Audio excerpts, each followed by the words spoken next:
Welcome, ladies and gentlemen, to this week's episode of the Relaxed Guardians podcast. I'm your host, Agnikai, joined by, as always, my co-host, Sebs. How you doing, Sebs? I'm good, man. I'm good. And our special guest, NinjaChicken 737. How you doing, Chicken? I'm doing great, thanks. How are you guys? Thanks for having me on. Pleasure. In his boudoir, in his prostitute boudoir, In his room that his channel points can change the lights of. Yep. do they react to music? I can do that. So what they're like, I bought super cheap ones off Amazon, like super cheap LED strips, and then I found out that they use like a universal connector. So I just bought a different like controller for them, the one that connects to the Wi-Fi.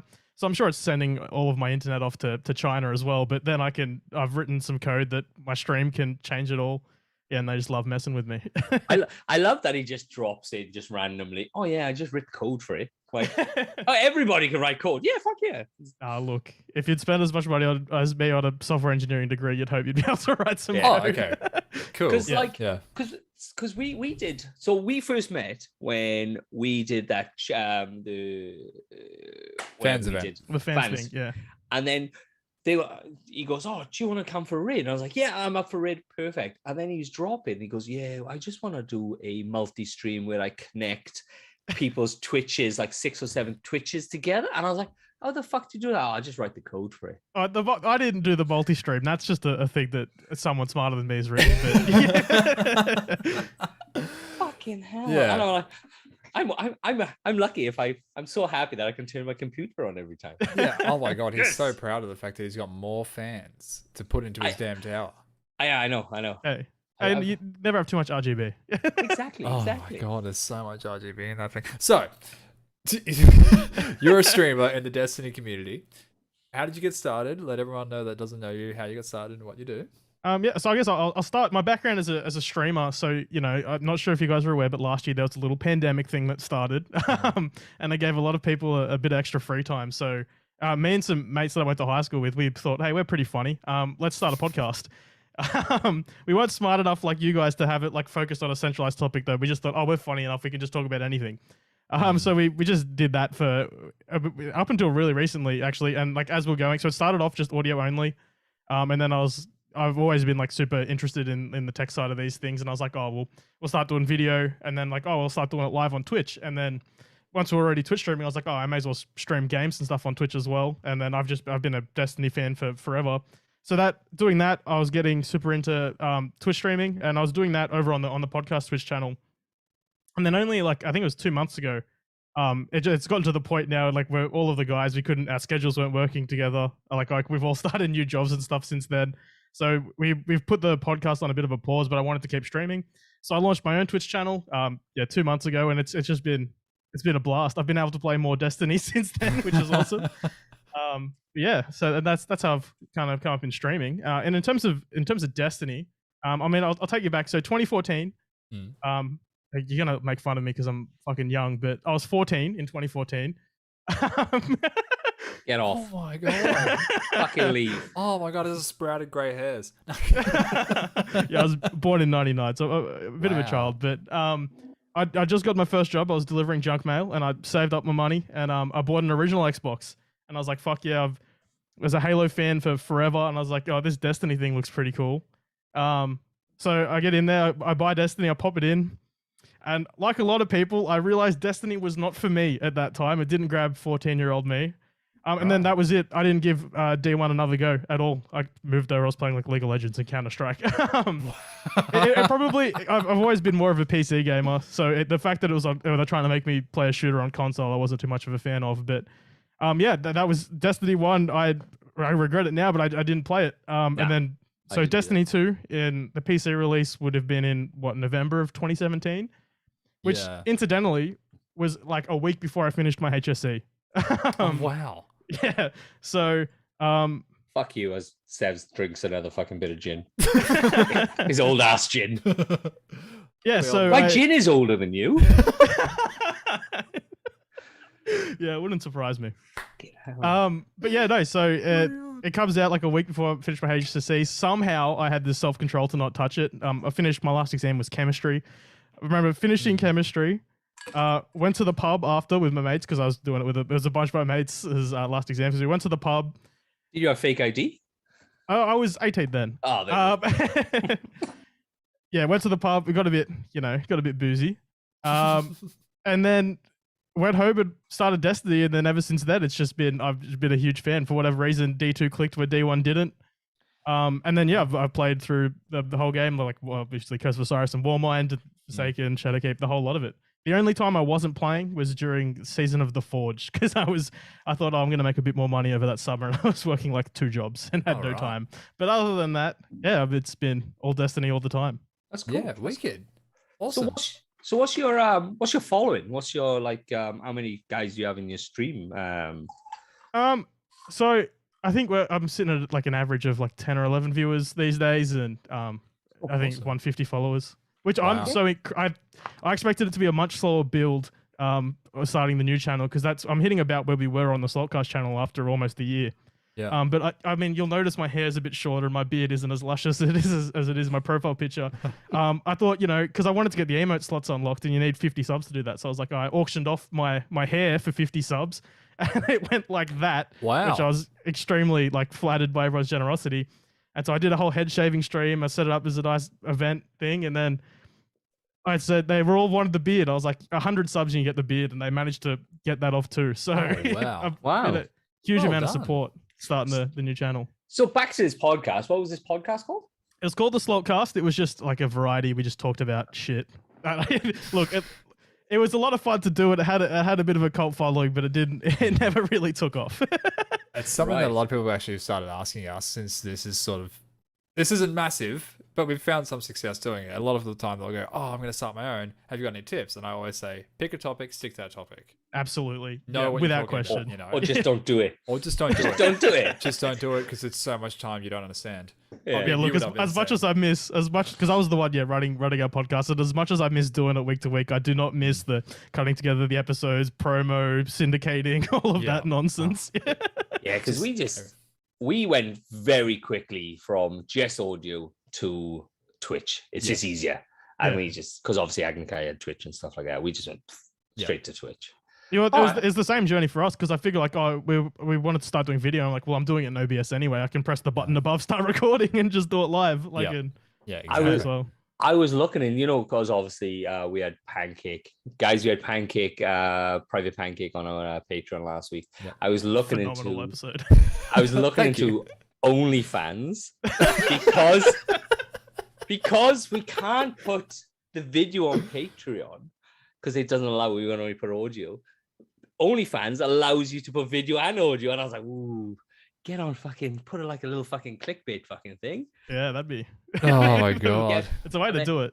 and then get my butt out. We'd have to make a profile picture on the OnlyFans, your nipple or something. Got to entice people in. Back in the day, when this was early Twitch days, Says never had his shirt on. That was our entire sex appeal. He used to put tape on his chest, so he wouldn't get flagged by Twitch. Trust me, I'm gonna keep doing it because it's gonna get fucking hot as shit in here soon, and I will be. Oh yeah, it's coming into summer. Show's Yeah. coming off. No, So we had to think. All right, so you are a software engineer by trade, Well, yeah. So yeah, I'm in my last year of uni. I'm in my last 6 weeks of uni at the moment. Right. Congratulations. Yeah, so ready to get that done, and then I'm also working part time as a software engineer. So That's awesome. I've always Dad, I think he identified. Well, I was wasting a lot of time as a kid playing video games, and he's like, I'm gonna try funnel this into something a bit more worthwhile. So he introduced me to some basic HTML programming when I was 10. And then that kind of sparked something in me, and then I was just kind of self-teaching myself bits and pieces during high school, and then obviously uni. I was eating dirt at 10, mate. Look, I was too. I was also just making bright green web pages. I was in slings and casts and broken bones.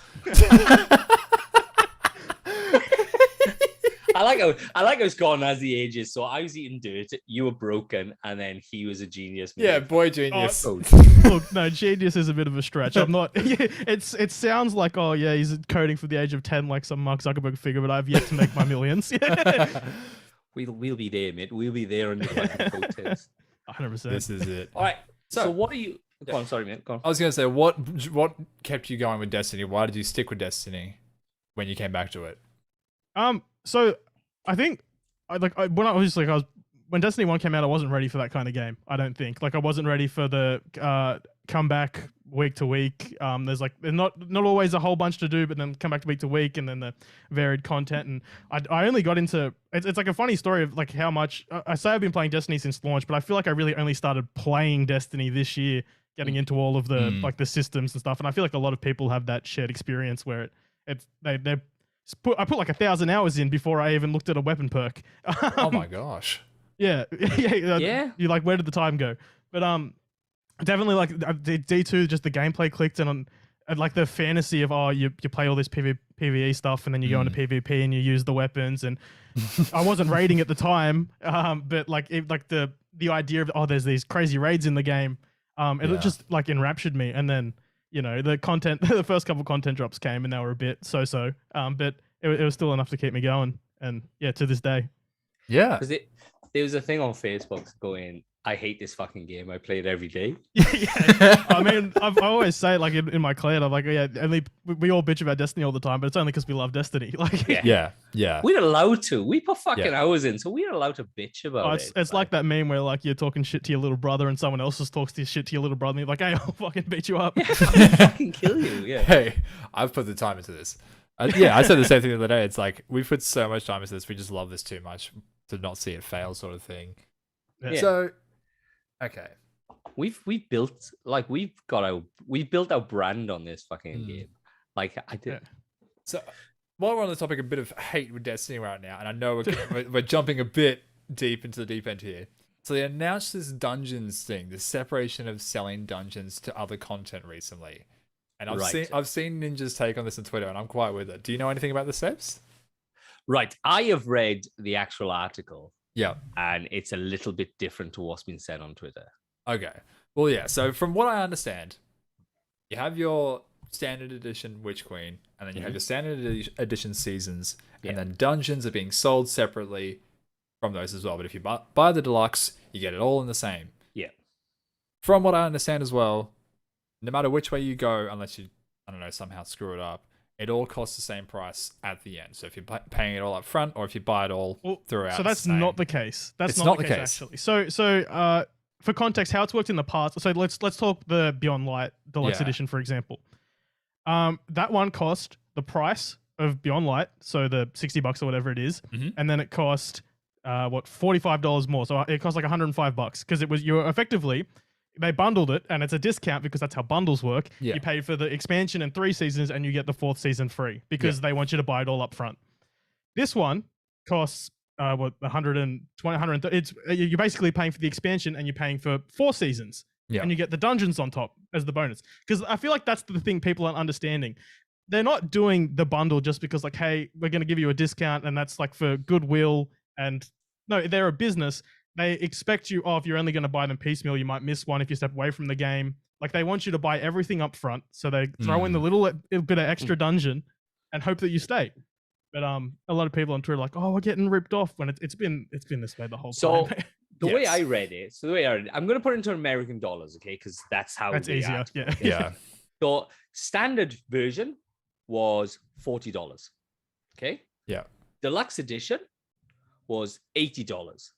The plus 30-year edition with the Galahorn and the extra dungeon was $120, say. All right? I can't remember. So the $40 one is only Witch Queen. That doesn't give you season passes. It doesn't give you 4 season passes, and then the dungeon is tied to the season passes. No, the dungeons are separate. So the dungeon's its own thing. It's effectively, basing on how they've priced the bundles, I'm going to guess it's going to be an extra 1,000 silver, whatever that equates to in your local currency. Yeah. So what I'm saying is, so the standard edition, you do not get the seasons. The season. Yeah. So you have to pay for them anyway. Yeah. With the deluxe edition plus the 31st anniversary, you just get fucking everything. Yeah.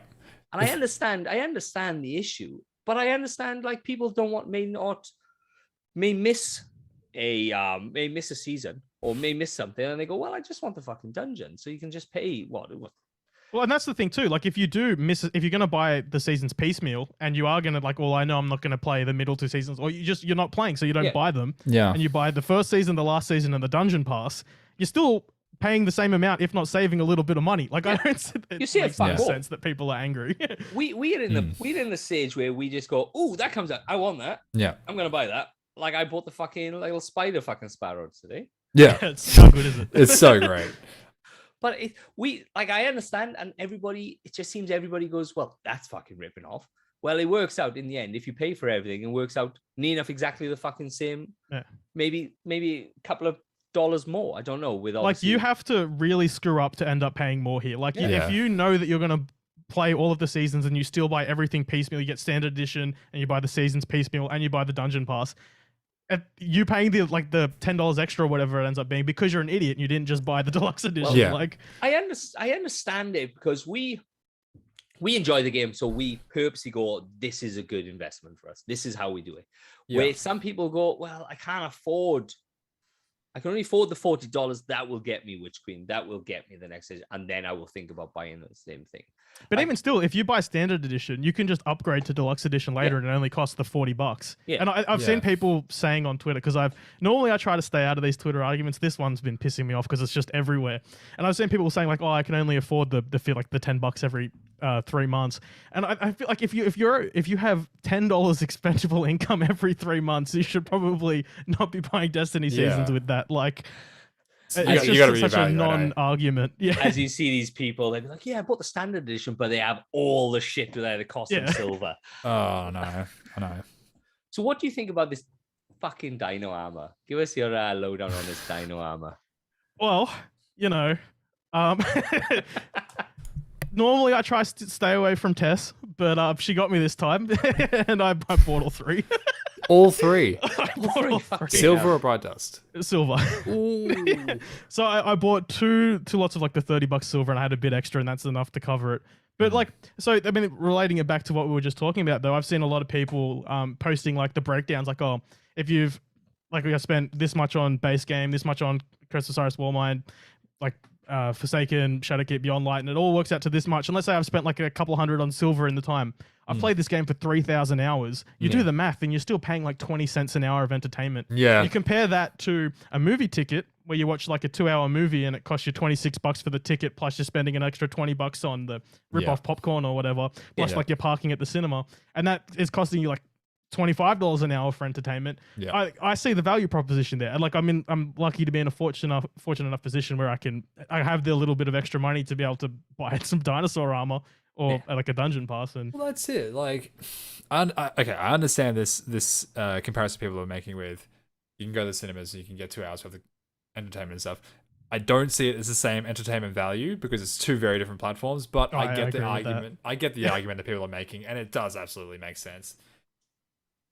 I'm all for this dungeon pass thing. I think they should have just announced it early when Witch Queen launched. I think not when Witch Queen launched, when Witch Queen was announced, and they announced the 30th anniversary, and they said that these dungeons were coming. Just come out and say. Apparently, it's been in the Steam page for it the whole time. It was kind of hidden in the fine print. Yeah, exactly. If you're gonna put it out but hide it, it's just you're doing something shitty there. Yeah. Come on. Because I mean, maybe don't put it in the showcase like, oh, we're revealing it. But hey, guys, we're separating some of the things. I think the whole showcase. I think the whole showcase is a fucking mess anyway. Like, I still think. Yeah, I love the part at the beginning where all the streamers on, but then it was like, oh, by the way, you're gonna fucking like what we talked about last week. You will see these Savathul. She turns into a big moth lady. Yeah. Oh, by the way, you have to do another season with her, and you have to be all pally with her. It just doesn't make fucking sense. Yeah, so I think there needs to be a conversation had around like the marketing of it, because it's like it hasn't ruined this current season, but we know where we're ending up. Yeah. And it's just we're not. It's not like an open-ended cool thing. Like when Avengers Infinity War came out and we spent a year thinking like, oh my god, what is going to happen in Endgame, and we don't know how it ends. Like imagine Infinity War came out and spoilers for Endgame. Like, oh, we saw the last scene of like Tony snapping everyone back, and we just it still would have been exciting to figure out the pieces in the middle, but it's nowhere near as exciting not knowing what the reveal is. Yeah, it just doesn't make any fucking sense. It just doesn't make any fucking sense, to be honest. A bit of an early announcement, wasn't it? It was just it's too far out, and this whole idea of spacing out, like holding up Season of the Lost reveal all the way up to when it launched, so we get this like moment of, oh, what's this season gonna be? And then the season has been nothing. I'm sorry, this story has been balls. It doesn't make sense because they still going through it. We're in week 9 now, and so basically the story's finished. Oh man, it's Yeah. been the got one longest more season week. of, hey guys, we're gonna do this extraction, but you know that it's gonna fail. Like, I'm sorry, but I was really excited for this season, especially with the reveal. It's just gone fucking nowhere, and it's not gonna go anywhere. I'm really annoyed by that. Yeah, even with how that you mentioned, they didn't tell us anything about this season until the day that it launched, and it feels like they're working at cross purposes to themselves, like holding it and building it and hyping this season, and then absolutely blowing their load on Witch Queen, which I get from like a marketing perspective, and they want to try do sales into like the Christmas period, and normally Witch Queen would be here by now. So like they Bungie, like they're independent of Activision now, but they're still a company. There's still the marketing wheels that have been in motion for months and months and months, and there's only so much you can do.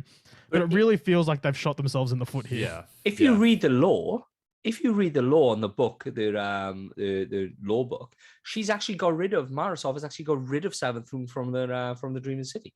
Yeah, she's banished her so we can't go talk to her. That was like the last moment. Shut her up. Yeah. Like she had a moment with Crow. Now you can piss off. I don't I just look. It doesn't make any fucking sense. Like the 9th week, we got 120 fucking days.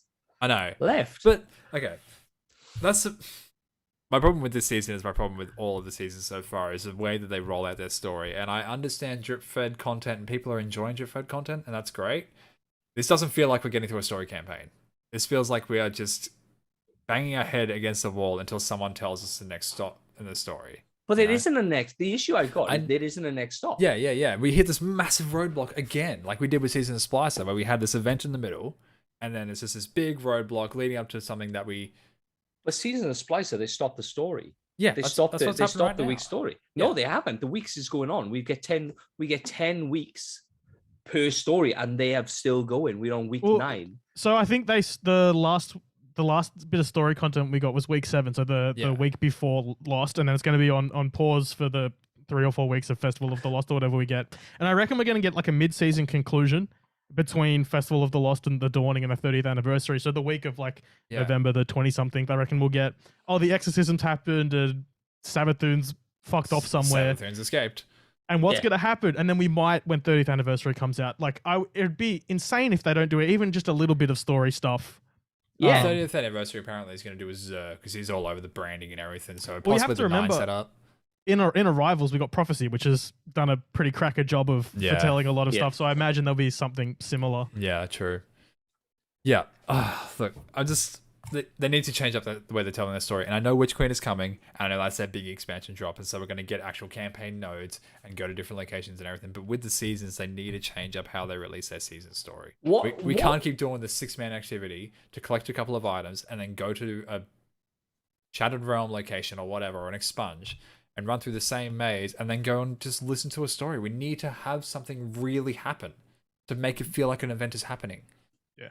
What they need to have is like, when the Forsaken came out and then they kind of randomly dropped the Dreaming City. You go this, and then you go, oh, you can go there. Yeah. Now that would be fucking cool. Coming into this the 30th anniversary, you go bang, bang, bang, and then you're into the start of where Witch Queen starts. So you can kind of have a little wander around there. So I wouldn't be surprised if they are like, this is my like red string theory, but I wouldn't be surprised if they are going to do something like that, because if you remember, leading into Beyond Light and the whole content vaulting and all of that, they told us that each expansion we're getting a new destination and an old one brought back, and they've been super quiet on the old one brought back. I've seen people ask the questions and not even get an answer. So like, I think they might still be trying to, or they're obviously still trying to hold surprises for us, because they know that like their storytelling has been their strength lately. So, and obviously the Dreaming City being a surprise was such a huge thing. So I wouldn't be surprised if we go to Savathun's Throne World, we do like 2 missions, and then we're like, oh, we're going to have to go talk to Crow on Venus, or like, oh, we have to go back to the Dreadnought and get something.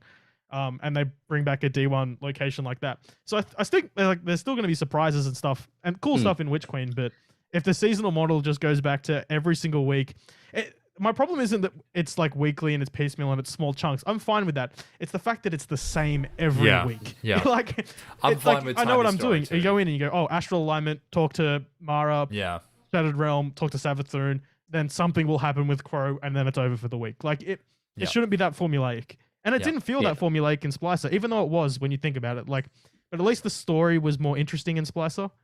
Yeah. And we got the cool ink block cutscenes and stuff. But I Yeah, don't know. we've had shit all, We've have we? had We've had one. nothing. We have We've had Inkblot one. in at the end of the exotic quest. Of like Mara. Yeah. Telling As the story the of the two bird. birds. Yeah. I haven't done it. And Savathun at the start of the season when she's like, everything I said was the truth, and she like sort of ran Right, down yeah, her whole yeah. plan. But other than that, yeah. So, okay, what destination do you reckon is going to come back? I personally believe Dreadnought, and that's because the Dreadnought's already in the Shattered Realm.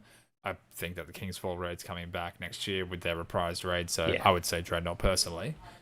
But what do you reckon? Surprise me. I mean, I feel like Venus is a Yeah. sure thing. Like half You the assets reckon? are already in the game, and if Yeah. their MO is saving space, and there's the so Bungie, they love to forecast. Like everyone knows, they love to forecast things in the lore. They'll talk about a thing for a whole year, and then you'll see it in the game. But no one reads the lore, so everyone's surprised. but like with this stuff with Crow going to Venus and Yeah. and like all of that, I feel like it's Look, Well, Dreadnought he's makes getting sense there. He's like getting there. thematically because of the hive, but Yeah. yeah. a question: what microphone setup do you have? So Ninja? this, oh my god, my audio setup's stupid. I've been so fortunate. So a streamer friend of mine, Ironfall from Grace, she has a partnership with Rode, and she does like giveaways, like every month. And so I've won pretty much everything sitting on my desk at the moment. So this is a Rode Procaster, and going into my audio interface, which is the Rodecaster Pro, which is not confusing at all. But that's like it's a wow. podcast mixer. Yeah, That's some Microsoft naming conventions right there. Holy crap. Fucking yeah. hell. Right. As I just relayed the conversation, look, what I don't want to do though is we had Venus before, and I understand we're gonna get it because obviously we have Vogue back and stuff like that, and I just don't want them to turn and go, use Venus. You're doing exactly the same fucking things with a D2 twist, you know? Right. Yeah. And Well, that's my With my- Venus comes an Archon Priest strike. The Black Garden story was on there as well, a bit of it. Well, so that's what, like, I'm not sure how I've been watching like a lot of Mylan recently, just Yeah. because working from home, having him on the second monitor, Mm. and his whole theory is Crow's going back to Yeah. go to the garden to Yeah. like rediscover himself as Aldrin. It's going to be like cyclical. Yeah. And so I like that's what, like it feels like it makes sense. Venus is going to be back. Black Garden would be Yeah. cool, and Yeah, he's the Like, prodigal yeah. son story. He has to go and find his journey, find himself, I and then return. don't think he's gonna come back as Eldron. See, I think he's No, gonna he won't go- come I back think as he's going to Aldrin. break the cycle. Like Yeah. that's the storytelling. thing Yeah, to okay, do. yeah. Yeah, it's about it's the dark self. It's like facing your darker self but overcoming it, and that's what he has to do in his story. Yeah. Usually we get that with our main character, but our main character is just us. Yeah. So we get it through our other characters. I want a bit more story out of Crow, but at the same time, we have all these characters that we've known about for fucking ages, like Zavala and Ikora, and I want to see them be a bit more active, not just pop two supers out of nowhere and then go stand in the tower again. What the Yeah, well, fuck? so I've had some like friends start up as New Lights recently, and they played the New Yeah. Light campaign, and they go talk to Zavala, and like, who the fuck is this loser? I'm like, you shut your mouth, that's Zavala, but That's like they haven't Zavala. seen them do anything Yeah, cool. literally. Because the He's only got a great person- voice, but This is the anything thing. else- See, Forsaken's getting sunsetted. That's obviously another fucking hot topic. But in Forsaken, you see this massive, awesome story arc. So we've got from the beginning, Cade was always there. Cade was always doing the quirps and all that thing, all Yeah. the funny jokes. And then he was in Forsaken. And then when he died, it's like, motherfucker, the fucker died. But Yeah. Zavala, you'd turn and go, oh, he died. Okay, Yeah. fair enough. All right. We didn't care Well- when his ghost got trapped, did we? We all watched that and went, "Oh fuck, if he dies." But Crow, Well, as Cade's having the perspective of someone who didn't play D1, even like I obviously I knew about Cade, and they did like his part on Nessus was cool in the Red War, I guess, but like Oh, right. I didn't even have the history of the characters, and I still felt Cade's death because he probably had the coolest story of the three vanguards in the Red War. He had more And than there was like 3 the Cade lines. caches, and yeah, Yeah, exactly. yeah. And like there was Cade stuff in the game. Yeah, Even before sunsetting, there's been almost nothing of Zavala and Ikora. Yeah. yeah. Like there's They- a little bit about the dark timeline where he came in, he had his leg ripped off, and that is literally it. That's his fucking. There's nothing else. There's a tiny little bit, but there's absolutely fuck all that. Even going back to D1, Zavala and Ikora were in the game, but Cade was literally centerpiece of a lot of the cutscenes. Even like when Taken King, which was their biggest launch, Cade was all over their marketing. He was all the jokes. He was all of the planning. He was everything, right? And everyone remembers that fucking hilarious line, you know, Eris, get your rock off my map. Even people who haven't played the game know that line. So when he was gone, everyone went, I have no connection to this game anymore. He was literally my entire in. Yeah. And new lights, they come into this game and they see Shorhan, and Shorhan sits there for 5 minutes and they go, okay, that was a really weird tutorial. I don't care about you, and now I'm gone. And then we go to the tower and we talk to people that we don't talk to ever again. Yeah. Look at Ikora. She's nothing. She is literally fucking nothing. She doesn't even done have nothing anything to do. since Undying, and then this season they've given her some lines. But like they talk about the hidden and stuff now, and people who are lore nerds or people like me have watched a lot of Bife and Mile, and like, oh fuck, that's really cool. But new lights who are just coming in, and like it's taken me 4 years to start reading the lore. Like they don't have that entry point yet. Yeah, they're like, oh well, I don't give a shit. Yeah, exactly, exactly. Because I played New World and I played Sea of Thieves, and they have factions within that factions, and I understand they removed the factions as in like New Monarchy and stuff like that. But even like, I reckon each class should have a faction within that, which is a permanent thing, like the Practice Order or the Hidden, where you can do certain missions outside of the norm, where you go once a season, you go and do this and you learn something about that fucking faction. Yeah, New World has been like super, because outside of Destiny, I haven't really played many other MMOs. So I got into New World and I played like 100 hours of that, and like it's been eye opening on the quality of life stuff and how good we have it in Destiny in some ways. But it's also been like, oh, like people aren't kidding when they say Destiny's not an MMO. It's like baby's first MMO, because there's so much depth to the faction combat and like all of the wars and crazy shit in New World.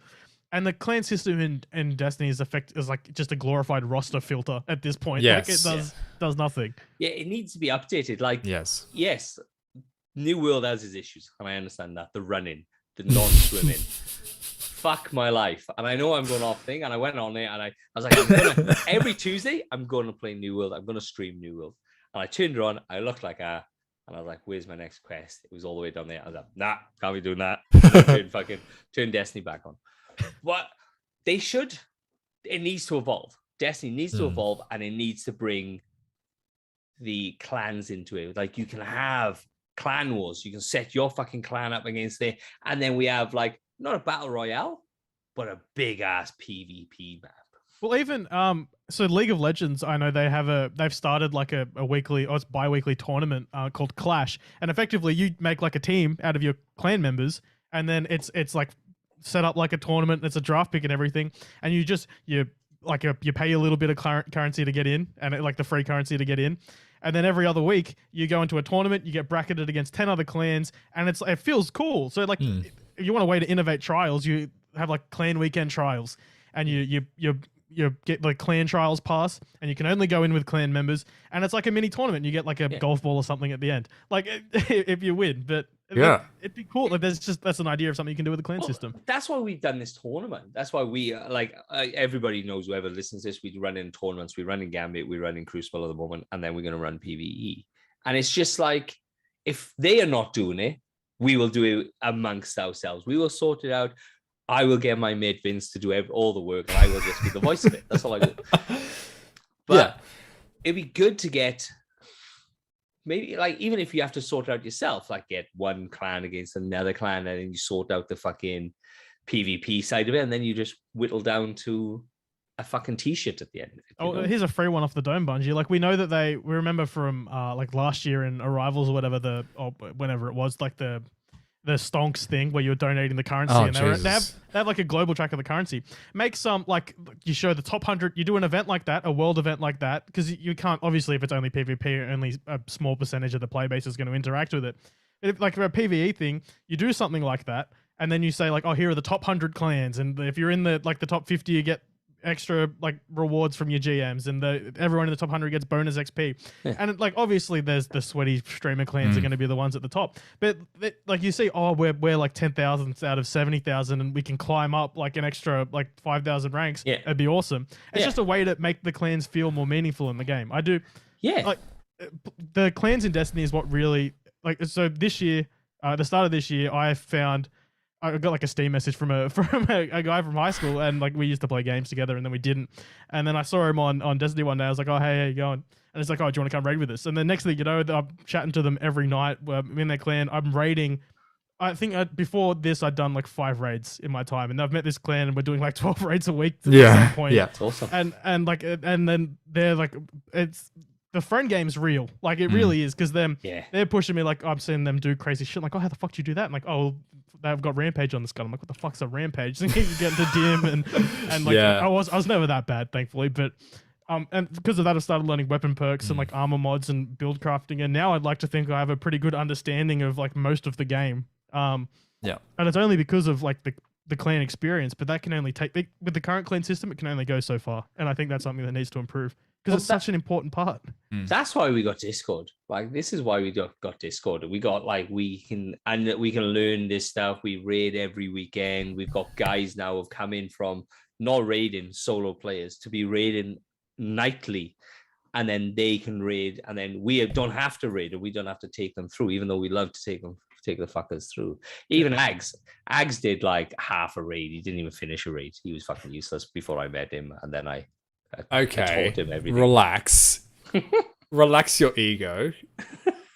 A raid and a half, thank you. But like it'd be good to have more meaningful, because we put meaning in our clan. We, like all of us, whoever runs a clan, we put meaning in our clan. We put meaning in our Discord. We give the effort over.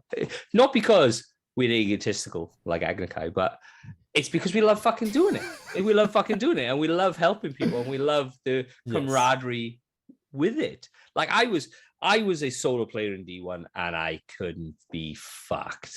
And I give up. I was like, I'm done. I'm done. I can't play this shit solo. And then I went on to another game, and I come back here with a bunch of friends, and it made a hell of a difference. It made an absolute fucking massive difference. Yeah. 100%. So Loz in the chat. Oh, that's my mod, Loz. You don't have to entertain him. Oh, I will absolutely it's about him. I can see it now. Why is Gambit the best game mode, and what other activities should be deleted to make room for more Gambit stuff? Gambit is the best game mode ever because it is the best of both worlds. It has your PvE and your PvP, and it is perfectly balanced with a final... It's definitely the something of both worlds. It is I don't definitely know if I say the amalgamation. What's those two circles, and they meet in the middle, and that's where Gambit is. Perfect little center. Yeah, butthole of the butthole. The butthole of Destiny, we'll call it. The beautiful little butthole. But no, Gambit Loz is crazy. So hard. So why he isn't gilded his dredgen in the first week of the season or something crazy? So why isn't he in our fucking Gambit tournament then? He probably hasn't. Loz, come over to the Relaxed Guardians Discord. Don't leave ninjas, but no, just come in as a guest and put your name down for the. But hosting Gambit tournaments if you love them so. We're starting in November, and the winner gets a fucking t-shirt. It's off our merch store, but it's it's one of our t-shirts. But we will give it to you. But no, yeah. So okay, HKS is done for me. So with future content coming, with Witch Queen coming out, what are you hoping for with Witch Queen? We know we have the glaive coming with and weapon crafting, but is there something in there that they haven't announced that you would want to see? I mean, I'm honestly like I'm happy with what they've announced because what we know is coming. We know that like the glaive, new weapon type, new melee weapon type. That's awesome. Like that's something the game has been needing since D1. Yeah. So that's really cool. The weapon crafting, if it's meaningfully implemented and carried forwards, that sounds like it could be a really cool season. Obviously, we've seen how things like umbrals have been picked up and dropped and picked up again. Hard. So I'm a bit concerned about how weapon crafting is going to go. But they've committed to saying that raid weapons are going to be craftable in it. So I think that's a cool feature. What they've announced with the story missions, saying that there's going to be legendary versions and they're going to be replayable. Hopefully, there's meaningful rewards attached to that. And then that's going to be like a good 8 hours worth of content that you can just replay. Whether it's that long or that worth replaying is a different story. But it sounds like what they're doing with Witch Queen is great for a yearly expansion. It sounds like one of the more meaningful yearly expansions we've had since Forsaken. Yeah. What I'd like to see, I don't even have too much of a problem with the seasonal model as it is at the moment. I like the drip feed. I just would like to see some sort of shake up with the week to week stuff. Like I don't want it to be the same thing every single week except for the first and the last week of the season. Yeah, and I know it's asking a lot, saying like, oh, don't have a 10-week gap in the middle of the season. I know that's not particularly feasible. There's going to have to be some weeks where it's a bit slower, but don't make those weeks nothing weeks. There needs to be a little bit of something that entices you to log on. Because honestly, this week I got everything I wanted to out of Festival of the Lost last week. I don't want to play this GM. Like I just don't want to do it to myself yet. It's actually fairly easy. There is a cheat that you can do at the end. It is literally don't cheese. We're all for cheese. No, it's not for cheese. No, it's not a cheese. It's just a positioning where you can't get nailed. Yeah. Oh, it's good. It's good. Well, I mean, look, I'm going to take anything. This boss room is so open and ridiculous. I will take you through. I will take you through after this. I won't be here. Oh wait, you're talking to him. Sorry. No, you. I'm not fucking taking you. You do it. You know he plays PC. Yeah. You have to deal with that. I've got lights. Exactly. But so what do you think though? So have we ever touched D1 at all? I tried to go back and I played a couple hours, but it didn't. So did you see the way the weapon perks work? I did. Yeah, I am familiar. I've gone back and I've like done my Destiny historian duties. Yeah.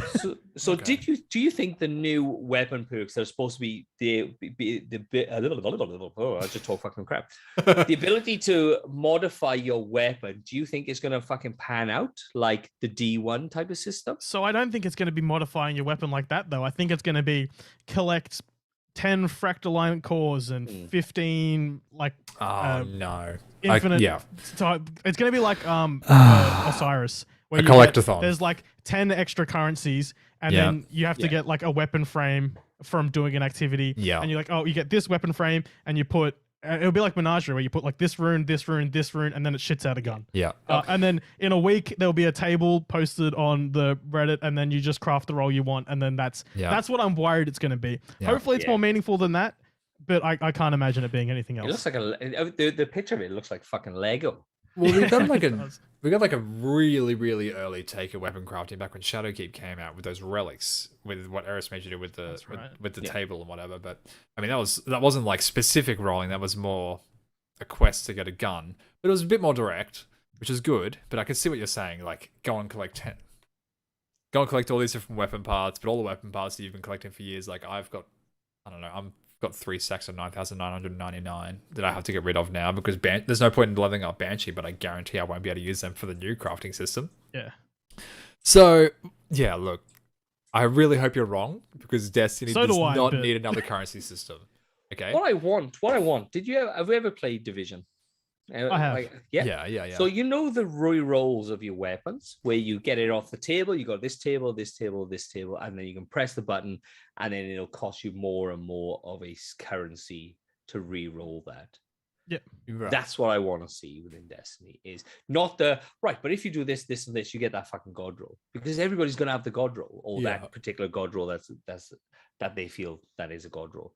It'd be nice if they turn around and go, right, you can re-roll this, but then once you re-roll that, that is the only item that you can re-roll. And it's just going to cost you more and more and more money. Yeah, well, if you think about the money, Glimmer in Destiny, Glimmer is a material in the lore that is codable matter. So it can be transformed into whatever you want it to be. So why the fuck can't we just uncap Glimmer and make that how we buy these weapon parts? Go and make it like you need to find X amount of blueprints to make certain guns because that's how weapon crafting works, whatever. But then, yeah, like you said, just make it more and more expensive every time you craft a weapon. I mean, that's the thing, though. They're never going to take off the Glimmer cap because the artificial scarcity of Glimmer is what keeps you jumping into the shit playlists or doing like a battleground with that rune. Like, I'm always full. Like you're full on Glimmer, but you buy a Trials passage and then you reset your artifact and you're down to next to nothing just because the cap is so ridiculously low. I'm always empty. I agree with that, but now I just bounce up and down, and it's never a meaningful. It's always like, oh, I have no Glimmer, let me go talk to Spider, and there's no cap on legendary shards, and I have like 4 years worth of those just sitting in my pocket. So Glimmer's never. It's just like, oh, I have to go to the Tangled Shore now. Yeah, but Glimmer, the Tangled Shore run's just going to turn into Rahul now, so it's exactly. You don't even have to even show anywhere. That's awesome. Like, someone just said cryptocurrency in the chat, right? All of our planetary materials are essentially fucking cryptocurrency in the game because they just turn into Glimmer when we need them to. Like, you like never use. I mean, talk about a system that needs to get retired. Like, literally. if they're because I'm sure we've all seen like the tweets like, oh, we can't raise the Glimmer cap because we have too many currency. Like, suck off my planetary materials. Give me like one legendary shard per 100. I don't care. Yeah. Then I'm not using them anyway. get rid of that. Give me a glimmer cap. Give me vault space. Like whatever you can give me from taking away those useless currencies, because all they are is just making you spend an extra 5 minutes going to the Tangled Shore and back when you want an upgrade module. That's all they are at the moment. I'm just saving up glimmer in different forms. It's like I'm saving in dollars and then yen and then whatever the fuck else. You know, like it's all the same thing. It's just in a different shape. And it's pointless. Yeah, and they like they said they're gonna bring more. Probably they will be bringing more out. I mean, look, I wouldn't be surprised as well because, like, we know they're moving away from token-based vendors. The last token-based vendor really is Saladin, and I'm sure an Iron Banner rework will come at some point in Witch Queen. Yeah, it would make sense that the next currency system they overhaul is that planetary mats, glimmer, and everything. And I hope that comes sooner rather than later, and I hope that it's like a meaningful and a fun. See, I think that's the thing that Destiny players like. We don't mind grinding. We wouldn't have stuck with the game as long as if we didn't care. Like if we really had like an objection to grinding, it's when the grind feels forced and unrewarding is when we don't want to do it. And that's why like I'm not going to finish that book for the Season of the Lost because there's nothing at the end of it. Yes. Like the emblem is tied to getting the first book. You literally only need to run the first mission, and you do one, and you get everything you get from the event. And then you go to ishtarcollective.com and you read the rest of the book. They haven't published them yet. No, it's not. Have they? Oh, no, what? I tried to. I think they're waiting until after because I did. I was like, before this, I was gonna try to be a good prepared guest in case we talked about it and read through it all. But surely that's exactly what I fucking tried to do. I was like, I better fucking sound. Big guys coming on. I better sound like I know what I'm fucking talking about. They're filled with like sort of lore. It's like maybe the pumpkin heads came from here, maybe the headless ones came from here. I heard we don't really know. You know, but I mean, they sounded like cool lore because once again, Mike Mylan was talking about on his stream. It's like, there's Glint's like stumbling into some massive revelations trying to find about these pumpkin heads, and they're talking about the Deepstone Crypt Tower and the entity and all of these cool topics. And it does sound like a really cool part of the seasonal story. But it could have been 9 lore books instead of 27. Yeah, why so much? Yeah. Why so much? And then why take away the farm? Yeah, why? exactly. I understand you need this to be 3 weeks, but people aren't going to be playing it for 3 weeks. Why not make it easier for people to do it as fast as they can and then do whatever else? And so when people come to the event later, they can get it done fast as they can. Like, what if people can't start this week? I thought you meant the actual area of the farm. I was like, where the fuck? Why are we talking Where about the farm? is my farm? I want my water wheel back. I need that wheel. But do you hate the fact that Glint has more fucking voice lines than our Ghost in the whole of the fucking game?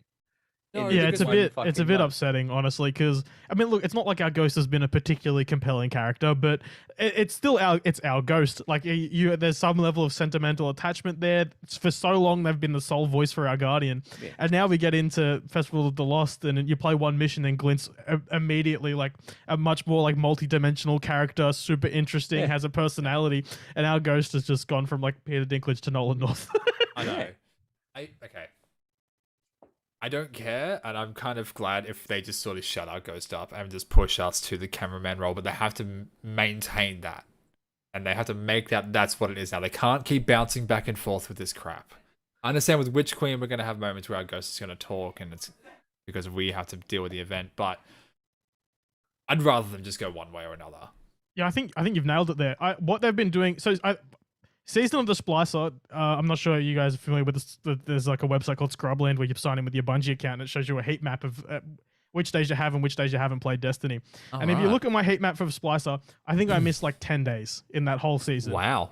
Just because like my clan was at the peak of raiding. I loved that story. I did everything. I tried to be a completionist, do the seals and everything. Yeah. And I absolutely love that season.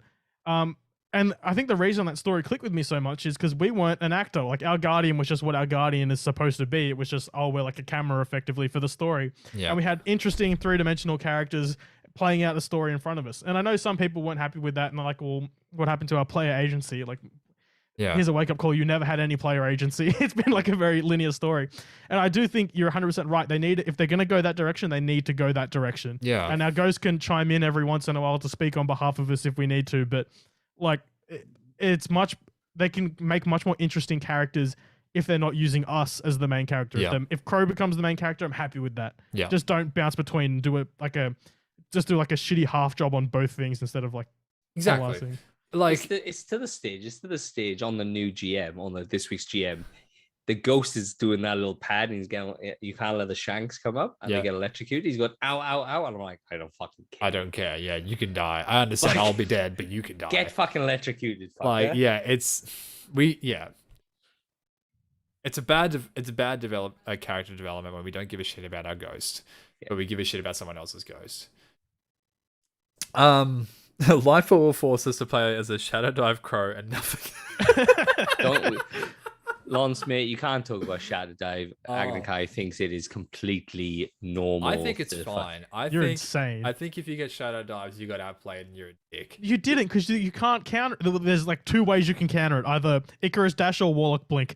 Nothing else counters it. Or kill the guy trash. before he gets to But you you. can't though. Oh, 'cause right. You can. Okay, Oh my god, you can. Can't. Okay, What do you compare mean? The only other point of comparison, the only other ability that's similar is the Titan Ballistic Slam. And if you look at how long that Titan is held in the air before they slam down, as opposed to how long that Hunter is in the air, the window you have to kill it is like a third. Yeah. I got Shadow Dive. The cunt was off the floor this much, and There's that too. Yeah. Put his thing down, and then Shadow Dive me and fucking kill me. It is not balanced. It needs to be. It's a fucking more taken That's lethal the out. same as ability getting shoulder than charged by a Titan. If a Titan gets up to you and punches you with a shoulder charge, you're dead instantly as well. But there's a setup to that though, because the There's Titan a has to setup to a sprint. Shadow Dive. There's not. Oh, fuck. Do you want the I'm gonna look at, throw you the get your grenades gaming on mouse your and you press frozen these now. 2 buttons, and that's your Shadow I Dive, because you understand bind that, but you grenade press- and jump and smash Press to one like. button for a freaking shoulder charge. Oh, Yeah, but you have to sprint for like 3 seconds beforehand, so you have to throw a find. grenade.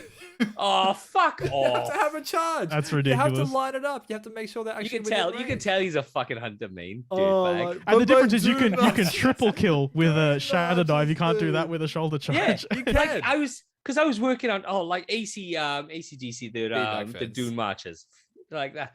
We come in to attack. He punched one guy. Everybody died. I was like, "What the fuck is that?" Oh yeah, that's the fucking Dune marches. Oh, That needs a look too. that is But even getting- still, that's you're getting spending an exotic slot on doing that. You are spending nothing to Shadow Dive. Like, dirtbag hunter. there is no negative side. If anything, you get better stats because you get to play stasis and you get like a free plus 30 Yeah, strength. you do get like, you get the higher stats with stasis, and that's You get that's a rewarded. balance problem Yeah. with the light subclasses versus the dark subclass, not Shadow Dive itself. What? It's a Fuck rework that is off. needed. With light subclasses, need to have their abilities reworked, not just focus on what's. It's powerful not going now. to take away the fact that It the will. Shadow Dive is fucking savage. it's You turn on way against- too lethal. For like how Yeah, frequently you it's have way it too off. lethal. It's way more lethal because you have to put an aspect onto it. So you have to build into it like what you do with your exotics, which means you're wasting aspects and fragment slots as well. You have to build into it for it to be as lethal as you guys are saying. It's Have not you just built into it. yes, of course I have. So, well, now every hunter, I would imagine, is built into that. Of course I It's have. just like, oh, just like dunk, every dunk, warlock dunk. was building into top 2 fucking Dawnblade, or every Nah, Titan was fuck doing the no. goddamn. Yeah, but the Predator difference is top missile. tree got touched. And now there's diversity, and everyone's just wearing the Okay. stag and standing in an Arc Buddy Rift. Yeah. Yeah, Like, and then we put yes, on there's Risk always Runner, going to be right? there's always going to be There's always a counter to outliers. something. But But Shadow of Dive- course- Shadow But, Dive so, needs to be but Shadow fucking Dive is down an with extreme Shadow Dive. outlier, and Down the with difference is, Shadow as you Dive. said, you can get Risk Runner out and you can counter the Arc Buddy. You can just like, oh shit, What the fuck was that? he got Shadow Dived. Yeah, it's a fucking hunter coming and boof. What you don't realize, guys, that if you're listening to this to audio, something Titans got just popped. fell on Agni guy's head because I'm okay. Jesus I knows moved he's my chair. talking shit about Shadow Dive. Even fucking Jeebus knows about Shadow Yep. Dive, proving you fucking wrong. Nerf what's Shadow that? No, it's Dive. just ridiculous though, because there's the trade-off compared to like a Jude March, a shoulder charge versus a Shadow Dive. Like you put that stasis mod on where you get like half your grenade back for free, plus the one where if you stand near a crystal, which you have to do for Shadow Dive, you get extra grenade energy. You can have that ability up so frequently. The trade-off is incredibly minor. And the countering it in So- the moment-to-moment gunplay is The only- extremely difficult. The So only what would you do trade-off, to oh ba- no, to the bring only it down?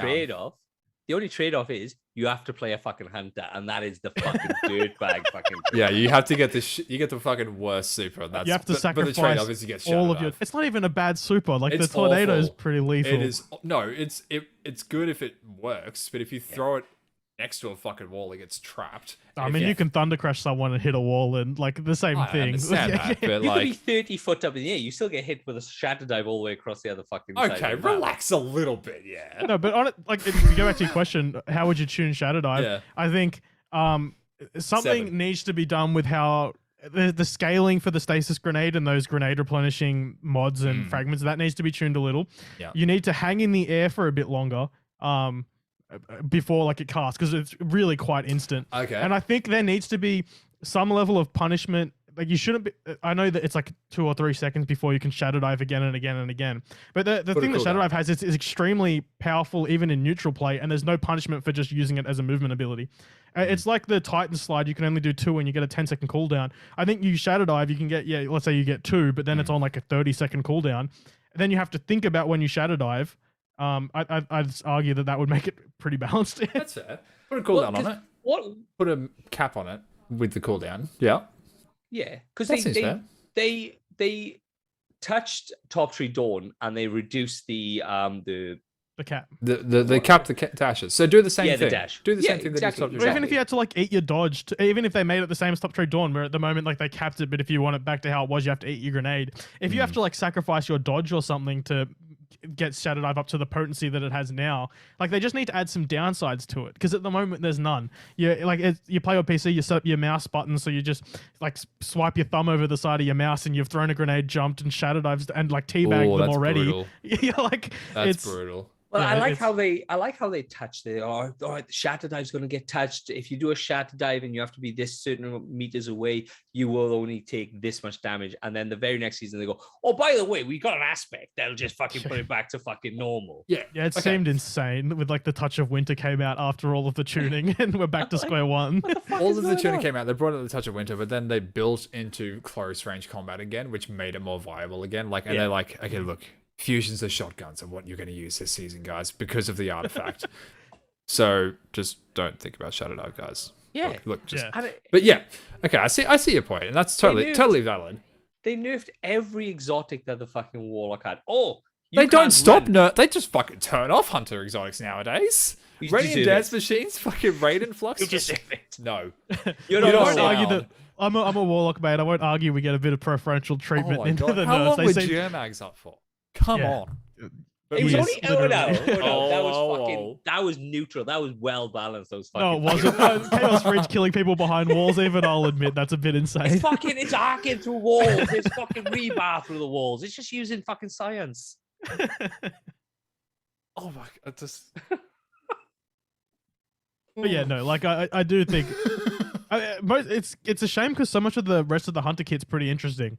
You can play like a very interesting like Spectral Blades in Crucible, and that's a fun gameplay. But you're playing against the Hunter 9 times out of 10, they're running Shadow Dive, and it's just like, oh, I'm gonna get the same bullshit.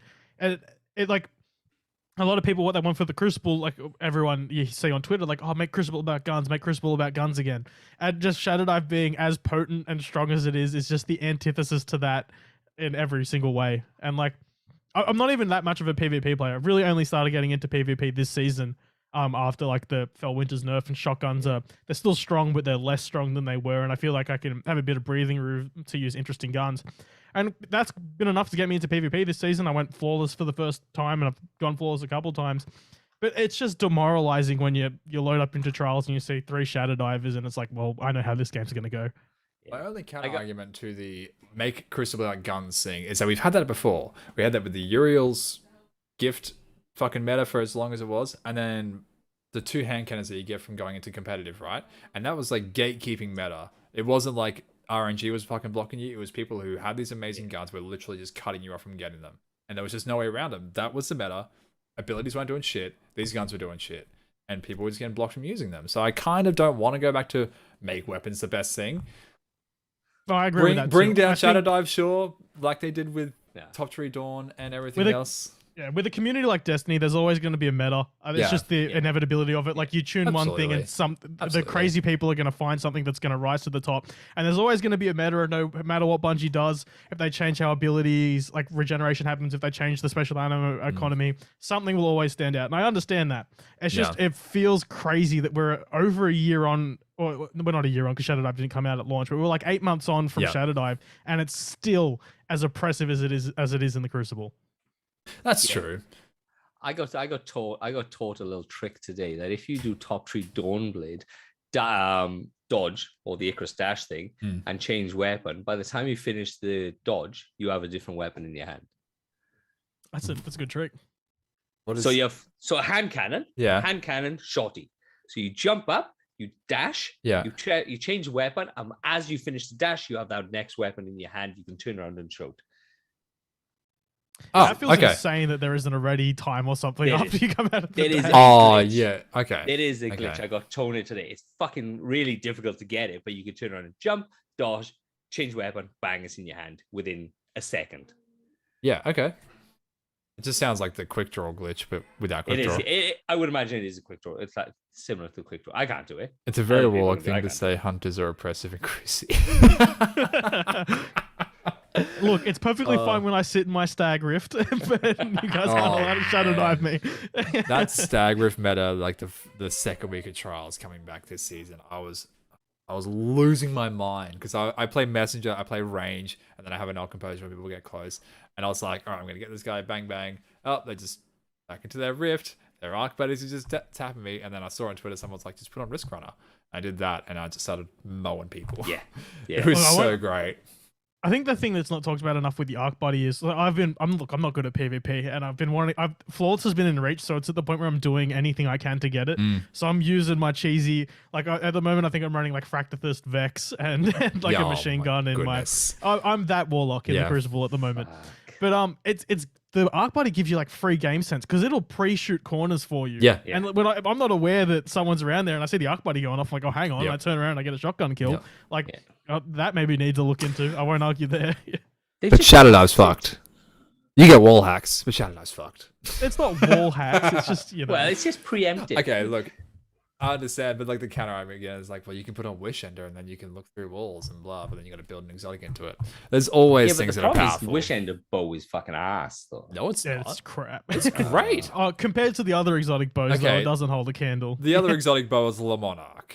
All right, Well, Le that's Monarch is its Even own silliness. If you have a team that builds into Tikus, like that's an extremely strong choice as well. That is a very specific build too. Like you It are is. playing a very specific way to use That's like you Tikus have to well. get your 3 PvP sweats that know what they're doing all working 'Cause you together. just have- only use bows. Even if you just have two, one is hip firing, the other one is like Rocket. Aim, down, yeah. and then bang, you're a dead man. Relaxed Gamers in chat is asking me if I have the Gambit Jadestone shader, and I don't, and I can't get it. Do you have the Jadestone shader? I do. I was wondering why I was getting asked that. Yeah. It's a bit of a meme in this group because Gambit Jadestone is the only one that has that neon glow, and I want it. Yeah. And it came out Season of Dawn, and I stopped playing Season of Dawn for that season. I Oh. took a break, and like I just didn't. What do a it. one to take a break on. I know. Look, it was apparently like the best season we've ever freaking had. I wouldn't go that far, but it was a good one. Yeah, I did some of the Saint stuff, but I got bored, and that was when they had like Niobe Labs and shit come in, or Corridors of Time. Corridors of Time. Thank you. You know, that was Interesting that you bring really those big up. event. Yeah. Interesting you bring those up though. This is the Beyond Light's the first year in D2 where we haven't had a community like ARG like that. We haven't had a Corridors of Time, Niobe Labs. That's something I'd like to see come back in Witch Queen. Going back half an hour to that question, because I remember like I wasn't. I did my part. I went and I took a screenshot of my symbols on the floor in the Corridors of Time and sent them off to that Discord. And then 3 weeks later or whatever, I walked to see my grave and got the Bastion quest. And like it was just cool following that on Reddit every day. And it's been a shame we haven't had that. And like I've got some New Light friends, as I was saying before, that haven't experienced the cool times in the like Destiny community moments like that. And yeah, that's something I definitely want to see come back. Well, one of the times we had like that, we had the stocks, but before the Corridors of Time, we had Corridors of Time, Stonks, Niobe Labs, Niobe Labs. even Whisper. You could almost like that was a mystery that we just found. Whisper and 0 Hour, especially 0 Hour, cracking that codex thing that we got to, we could just go to the farm and talk to Mithrax, which felt a little bit, I don't know, anticlimactic, but at the same time, it's like, holy shit, there's a fallen in the farm. What the fuck? Yeah. We all knew that it was eventually going to lead to Outbreak Prime. I'm pretty sure that was data mined at the time. Yeah. But to unlock that mission, and then we got like it was a community event to lead to a secret mission. We really need that back again. I know that Hawkmoon and Presage were really great missions, but they weren't really secret unlocks. You know, we sort of just. I mean, the community. I see. I feel like it's also the problem. The community's wisened up to it because you could True. argue that Presage, like it wasn't. It kind of was that. We remember you had to go into that arms dealer strike and you had to go off the beaten path, and a door that wasn't open before was open. But it was a lot shorter than the other ARGs were. Like, do you remember how you started the 0 Hour mission? going all the way through Titan. You have to go like to Yeah. the bottom of Titan to go into this room that you never go in to pick up this pad, and then you started going. And there was like no announcement that it was there, so it was very, very hidden.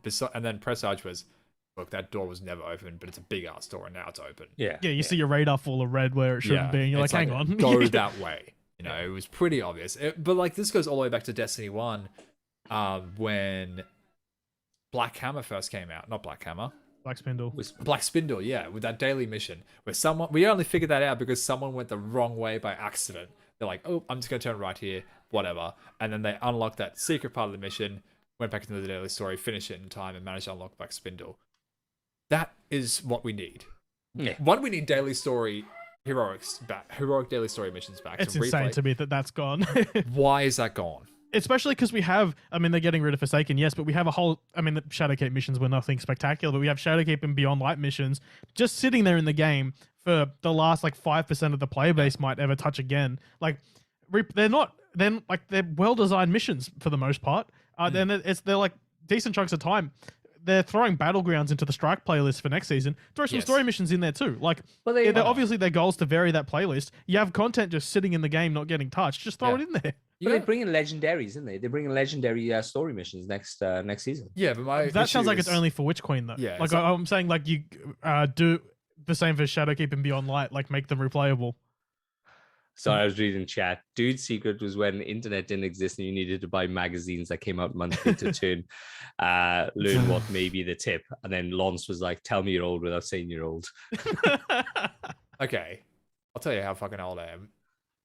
You used to have to call a fucking helpline to get through Legend of Zelda games, alright, guys? That's how old we fucking are. We used to call up, it was like 4 cents a fucking, or like $1 a minute to call up and be like, look, I'm stuck on this cave. Where the hell do I go? And they'll pull up this, you can hear paper flipping as they pull up a map to tell you where the fuck to go. That's how we did it. Wow. Yeah. I just completed them. Like I didn't need help. You handed it to your bigger brother because he knew how to do it. Don't fucking lie to me. My bigger brother's a fucking moron, mate. So I was the bigger brother. My brother would be like, "I'll do this Pokemon battle for me." I'm like, why go. are I you will using a throw that water ball. type against a grass type for starters, you silly little child? All right, so we're not going to talk about trial because there's literally nothing. It just talks about their season. It's crazy there was no trials, anything. I'm kind of glad. I'm kind of glad. I'm 'cause kind of glad. It was we've like had months and months overhaul of trials. Man. and like. But I feel like we had this was the first week though where it's been like and this is what it's going to be for the inevitable future. Like they've said, oh, they didn't say they're happy with where it is at the moment, but they said this is where it's going to sit for the next couple of weeks. It would have been nice to see, because we know that the player numbers are down, because you can go on trials report and just see like 20% less people played. Yeah. And we know that people are abusing the flawless pool to just not play until Monday night, and you still get rolled anyway. Yes. I'd be interested to hear Bungie's thoughts on how that's happening, because it feels like we got to the interesting point and then they just shut up. And the whole community is yelling like, "Oh, give us week 1 back," and I don't think that's the answer. Because like there were so many other factors in week 1 that skewed the player population higher, and there is always going to be the player drop off. But I feel like where we left it isn't the healthiest spot that it's been in, and then Bungie's just gone radio silent. And as someone who was really starting to get into that game mode, I feel like we've just been left in the lurch on that. So this weekend coming, we've got the flawless solo pool, not flawless solo pool. We've got the solo pool freelance. Freelance. Thank you. Do you think that's going to help? Do you think splitting the player base into freelance and not freelance is going to do anything? No. It's going to ruin the player population here in Australia. Yeah, it's going to It half might it, work in the States, but it's going to ruin it here. Yeah. And it's going to be the same as playing like competitive freelance or playing Iron Banner freelance. The freelance button isn't a prominent button. Like your average Joe player isn't going to realize it's there. They're still going to solo queue up against the sweaty 3 stacks. Yeah. And then the people who like me, who are average, just above, just below average, they're going to clued in enough to know that the freelance playlist is there. They're going to launch into the freelance playlist and get clipped for someone's like YouTube highlights, like doing crazy, insane builds. Like it's just going to be shit in every playlist unless you're a top 1% player. Because I played on the weekend, and I was 3 wins in, and we beat this next team, and they had fallen at the lighthouse. At the gate. Oh. Yeah. 6, but that was 6 wins. Yep. When I'm on the 3rd win, I was like, how the fuck is this? Is not supposed to happen. And then when I got to 5 wins, I just played the same team over and over again. And I was like, where's all these players? Where are all these other fucking players, you know? That's the issue. So the matchmaking is just like, this flawless pool isn't helping anyone. the sweaties aren't even getting into the flawless pool over the weekend. The newer players are getting into it as fast as they can, and they just dip for the season. And like you said, Yeah. the sweaties just keep farming it all the way up until Tuesday night here. And the problem is, I'm sure the results might be different in like EU and in NA where the player population is bigger. But you play on a Monday night here, and you still match against people who've gone flawless because like the backup matchmaking is kicked in where like, oh, there's only like 8 teams in the playlist. Yeah. Like, and you end up playing the same people anyway. So for the Australian like for the Australian player base, the flawless pool, all it's doing is it's stopping people from playing on Saturday and Sunday. Yeah. And at that point, when it comes to Monday, people are like, I don't care anymore, so they don't play anyway. Yeah. So it's just getting people out of the playlist full stop. It's forcing the good people to like, well, the above average but not top 1% people to play later, so that the average people are still getting stomped on Monday. Yeah. And then the crazy people are either going flawless and then just stomp you once you manage to somehow get in the flawless pool, or not going flawless and just knocking you down at the gate every time. Because so what's the way it is people going flawless in the weekend, and then they just go, I'm just going to go to survival. Yeah. And so you're in survival and you just get fucking annihilated in survival, and there's no let up. You either go into trials and you get stomped by the guys who are doing the 6 wins, resetting, 6 wins, resetting. Yeah. So they aren't going flawless, or you go into survival and you just getting stomped in there. Yeah. It's just fucked. So week one's matchmaking system was based on your history of cards that you had, your KD ratio for that weekend, and I think it was even just like your rounds, amount of round wins you've had for that entire weekend. It was basically all the performance metrics for that weekend only, which was a good system. I agree with that. Yeah. So do you reckon you could bring that back now? I know you said that the player base is going to be pretty low, but I think that's the reason that you can't though, because the player base is so low. So even because when there's almost 1 million people in the pool, the bands get wider and wider of the number of players like in each thing. So there's a lot of people that I'm like a 1.1 KD or something. There's a lot of people that are at the same level. Oh, it's KDA, not KD. I'm like a 0.7 KD. I don't want to try and sound like I'm flexing. There's a lot of people at the same level as me, and I get matched against those people, and that works great on week one. Where there's a fancy new gun that people I haven't gotten, and flawless is achievable, and it's a good map, and people are excited to be back in the mode. Yeah, you can't. 6 weeks later, and we're playing fucking the Distant Shores or whatever, and like the gun is Eye of Soul, which no one cares, and like and no one's playing, and then especially in the people who aren't playing, like the 1% don't stop playing, it's the average player stops playing. Yeah. So like it's not even just the population's decreasing, the population where it matters the most is decreasing. And that's what's hurting it. So in theory, yes, the flawless pool is a good idea. You separate out the top 1% and you just let the smaller group of average players play. But I think the problem is they were too transparent this time and they told us. And now people are gaming the system. Yeah. Okay. But sure, we would have definitely very quickly figured out that we're going into a flawless pool anyway. Like people would have been looking for that. I don't doubt that. Yeah. Even that even they turn around and go, oh yeah, there's a glitch. So the round 1 and 2 is going to be a flawless pool. Oh yeah. The matchmaking bugged out there. So okay, Witch Queen's coming. Say, what can they do with Witch Queen to make trials more viable again? Change up the loot, bring in new weapons possibly. Is there something that they could put into the flawless pool to make people want to sit in the flawless pool? I know that we can get adepts, but they're not very common. And I know we can get golf balls, but again, they're not very common. Is there something that we can do, or Bungie could do, to make flawless pool want to be in there? See, I think what I said about them being too transparent, I don't fully believe that. Obviously, there's no such thing as too much transparency. But I do think that them talking about the flawless pool and making it as much of a thing as they have has made it so much of a thing in the player's mind. Because really, the flawless pool isn't a thing in the game. It's just a background matchmaking categorization that they have, and it's their way of matchmaking it, and they had to communicate it to the community somehow. And now the community have latched onto it, like, oh, they want a reflection of the flawless pool in game, when it was never supposed to be that. It's just a matchmaking technique. Yeah. So I don't think they are ever going to reward you differently for being in the flawless pool, because as far as you are supposed to know as an end user sitting in front of your computer or your PlayStation playing the game, you don't know you're in the flawless pool. You only know that because you read the TWAB or you followed DMG on Twitter. Yeah. So I think they already talked about weeks and weeks ago. They said that the flawless pool is going to be. They have another solution. They're going to get rid of the flawless pool, and they have another solution that they wanted to come out in late October. we're starting to run out of weeks on that, so I don't know if it will be coming out in late October. But hopefully that they do have this other solution that works somehow, and whether it's like some combination of weekend-based statistics plus the whole season-long statistics, slowly shifting the banding so that over time it gets better. Something like that. Or I'm sure there's engineers at Bungie smarter than I am. But I just don't think that the flawless pool and the idea of the flawless pool, I think we've proved that it doesn't work. And Bungie knew going into it that it was only a stopgap solution between whatever their hopefully crazy good matchmaking solution is. So I don't think they're ever going to give extra rewards or anything to it, because I think it was just a flawed concept from the beginning. So what I'd like to see is if they open up every Trials weapon, every Trials armor that you can get in within Trials. So everything that they've ever released for Trials, you can get it in Trials. So all the old armor, all the old guns, all the old shaders, all that, just every fucking thing. You know, that'd make it interesting instead of you getting the same shitty fucking chess piece, because you get chess piece and they drop at 54. They drop at absolutely ridiculous stats that nobody bloody wants. Yeah.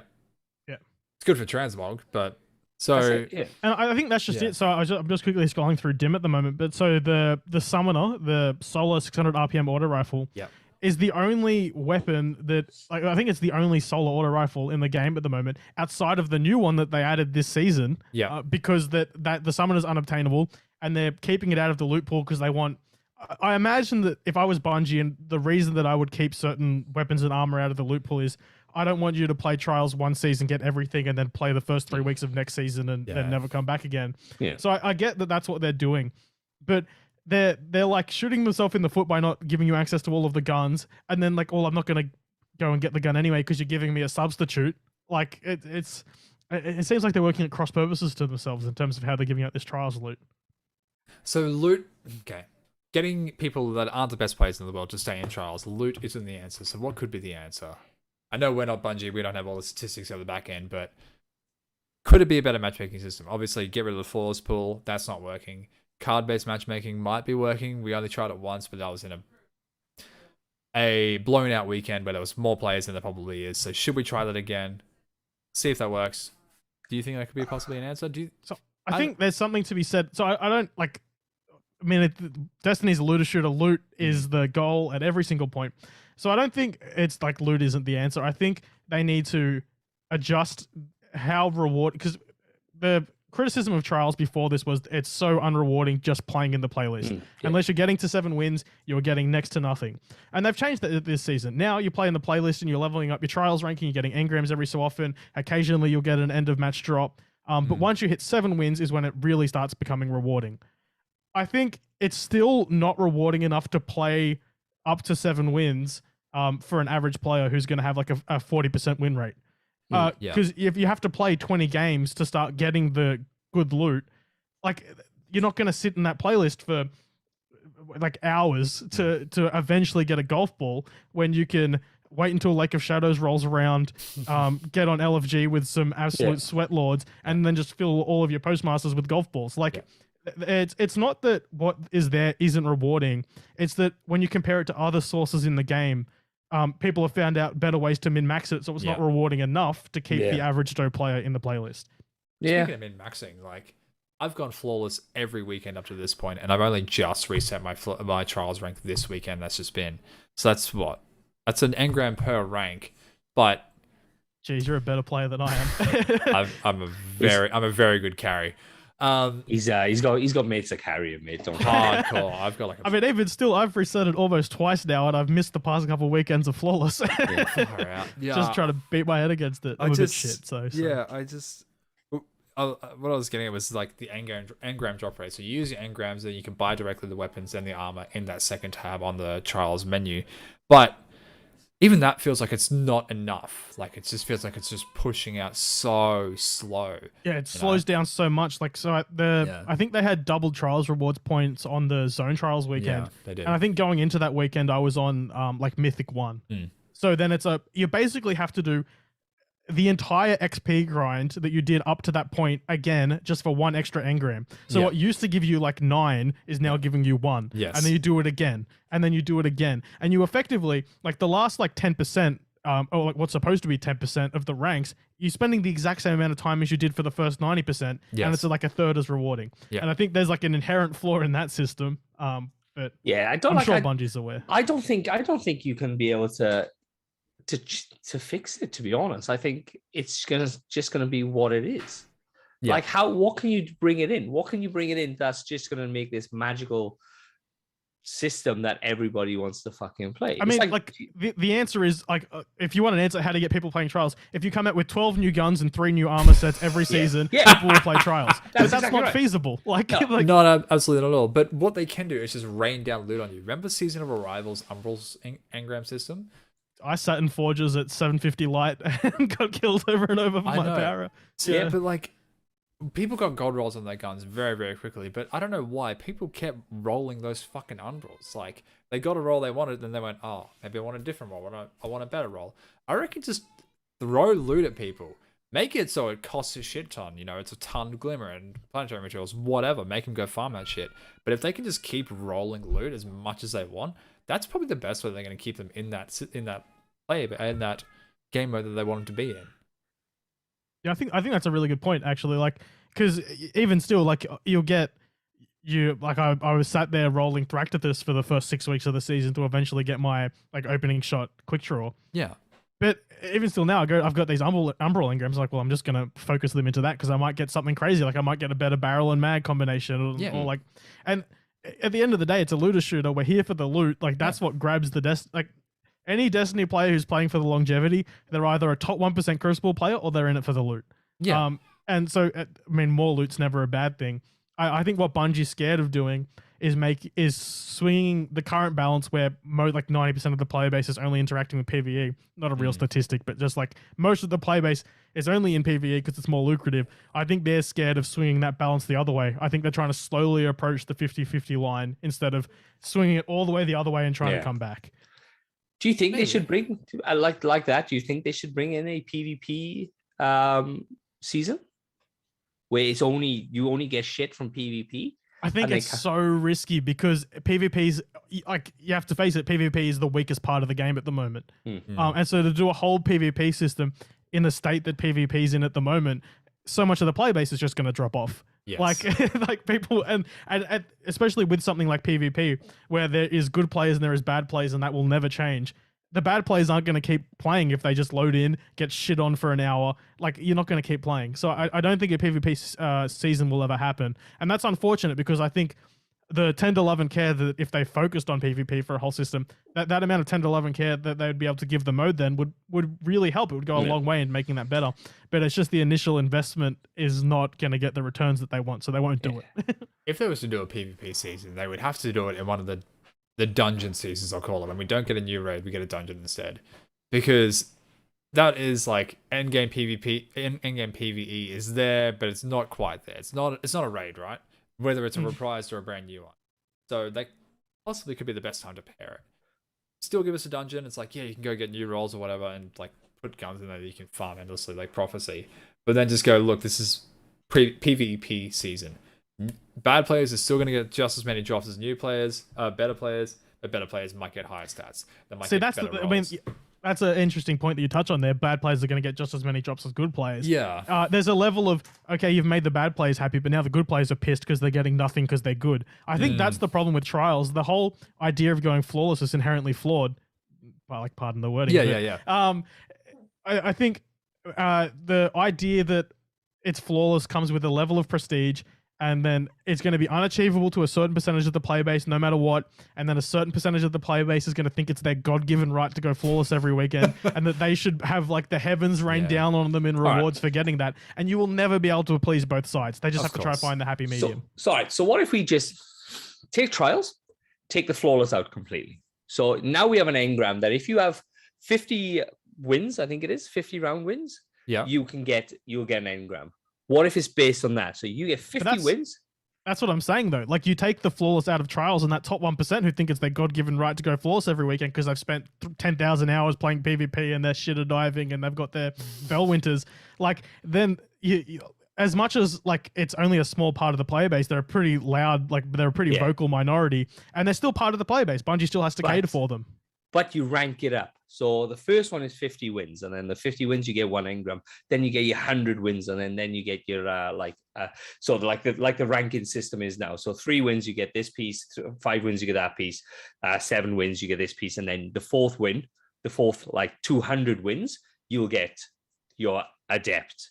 So yes, there is still a possibility that you can get it. You play your ass off. You can be a shit player. You play your ass off. You'll get your 200 wins, just say over 5 or 6 days or however long it is. I can't fucking remember. Or the guys who are flawless will get all their wins, bang, bang, bang, bang, bang, and then they walk into the lighthouse at fucking 200 wins. Yeah, I do think decoupling flawless from the adept weapons is probably a fantastic idea. I know on DDU, like Logan Mylan were talking, and they said, make adept, you just get it from round wins, pretty much as you're saying, Sevs, and then the flawless chest instead has Gambit exclusive shaders. You get universal ornaments. You get like a crazy sparrows. You get bright dust, and you make all of the rewards from there purely cosmetic. And then obviously, like you're gonna see in like a year's time, you're gonna see people with like quad gilded, more than quad, like 8 times gilded flawless. Yeah. And then that is how you reward your top end PvP players. I think you just can't. It's gonna be shit for that part of the community who is already so underserved because PvP is like dog shit. If then the Bungie goes and starts taking more from them, I think that's what Bungie's scared of at the moment. You have to take away the fact that this flawless is such this peak PvP fucking. That's the point where you have to get from. You go, yeah, you can get flawless. You can still class as flawless, but like lighthouse. That's all it is. 200 wins, 200 round wins. It's doable. Lighthouse. And you get there, you walk in, you get all everyone then can get the feeling of walking into the lighthouse instead of going, will you carry me? Will you carry me? Like from fucking Friday, Saturday onwards, Facebook is all, will you carry me? Will you carry me? Yeah. I'm shit. Will you carry me? Will you carry me? But then they like. I think that that's like a symptom of a bigger problem at the moment in the game with the adept weapons is that you like look at the Master Vogue weapons, that's unachievable to most of the player base. You look at the GM adept weapons, that's unachievable to most of the player base. You look at the flawless weapons, that's unachievable for most of the player base. And there has to be a level of like, okay, you can't get this. Like this is only for the like 1% loot. And I understand that like the looter needs that. It needs that allure, but it as like an average player, it feels shit that you're kept out of something just because you don't have 10 hours a day to spend playing PvP. And I think that's a problem with the identity of adept weapons at the moment. It's why people were complaining so much about Master Vogue when that came out. I think GMs is in a bit of a better spot. You can kind of just beat your head against it enough that you'll eventually get there. But for everything else, I think the adept weapons are in a very interesting spot. Or you have the brackets where after 100 wins, you'll get, right, you are going to get your 62s. Armor drops, and then when you get up thing, you will definitely get your 65s, and then after your fucking 300 wins, you will definitely get your 68s and stuff like that. And then you just farm the shit out of it because you could just have a fucking set of gauntlets that are got no stats what you need, but they'll be 68 and then they'll be in strength or something like that. You know, I mean, it's crazy. Think about how much armor you get, and then think about how much armor you keep. Yeah. More so than weapons. I don't think I've kept a bit of armor in like 3 weeks at this point, because even this season, the high stat armor isn't high stat compared to last season. So all of the stuff that I got from Splice is better than everything I got this season. So like, Splicer just threw stats at us. Like that tier 3 focusing was insane. I still do them. I know. It's so good. Overrides. Why? Just look. I know it's power creep and everything. Like, just keep giving us that, but keep giving us that for the love of Christ. Because I was showing Seiko. I got a roll on one of my stats is 40 intellect on one of them, and I got one at 328s in there. Oh my gosh. Like you can you can get ridiculous spreads. I've kept nothing from this season because it's just useless. I transmogged the look. I've been transmogging the seasonal armor's looks. I really hate the fact that transmogging is capped. I think that's just ridiculously dumb. It's made me stop engaging with the system, in all honesty. Yeah. Like, I'm sitting there with my transmog currencies just in my thing because I'm scared to use them because I'm not going to get any more for 3 months. I usually like the seasonal looks, so I just go with the seasonal looks. A lot of the past armor, I'm like, it just didn't do anything for me. Destiny 1 past armor was a lot better. And then, speaking of coveting things and just like making things look awesome, I know you guys went around for Destiny 1 a lot, but when Vaulted Glass launch and Crota's End launch, when you saw people wearing full raid armor, you went, holy fuck, these people have beaten something very high end. You sort of used to get that with Trials, but nowadays, like, people don't recognize the Trials armor. There's nothing. Well, I think what people unique about recognize it. is they recognize that the dog horn Yeah. fucking warlock helmet. Sometimes Like you I get feel like that- that's probably the only identifiable piece of Yeah. armor in the game at the moment. Yeah. But I do agree, and I think there's a part of that is we've been in the game for 4 years now, and we've seen everything before, Yeah. and we've done almost everything. Yeah. And there's a level of like the shine has worn off, and we're not a new player at the start of D1 anymore. But I do think there needs to be some level of pinnacle reward that only the top like certain percentage of the players have, and you load into the tower and you see someone with it, and you're like, wow. Yeah. Another part of it is Eververse. Everything that looks amazing is in Eververse. Like Dino Armor or whatever it's gonna be, you know.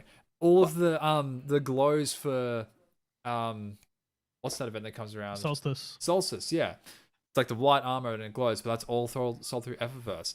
We need something at the end of Trials, at the end of GMs, at the end of raids where it goes, that just looks awesome.